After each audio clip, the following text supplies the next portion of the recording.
उत्तर प्रदेश में गंगा ने यमुना नदीना रौद्र स्वरूपथी तबाही मची है। यूपीना 17 जिला पूरनी चपेटमां आव्या छे। सौथी वधु खराब स्थिति संगम नगरी प्रयागराजनी छे। वाराणसी और प्रयागराज में गंगाનું पाणी 1 લાખથી વધુ ઘરોમાં ઘૂસી ગયું છે। ગંગા નદી કાંઠે આવેલા તમામ મંદિરો તેમાં ડૂબી ચૂક્યા છે। ઘાટો પણ જળમગ્ન થયા છે। પ્રયાગરાજના બડે હનુમાનજી મંદિર પણ જળ સમાધિ લીધી છે।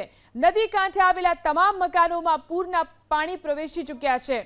કરજણ પુલ અને શંકર ઘાટની આસપાસ અનેક મકાનો પાણીમાં ડૂબી ચૂક્યા છે, જેના કારણે લોકોને સુરક્ષિત સ્થળે ખસેડવાની કામગીરી શરૂ કરાઈ છે।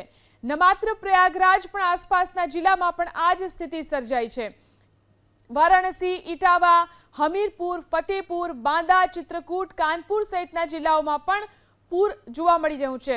આ તરફ ભારે વરસાદની આગાહીને લઈ લખનૌમાં સ્કૂલોમાં રજા જાહેર કરી દેવામાં આવી છે।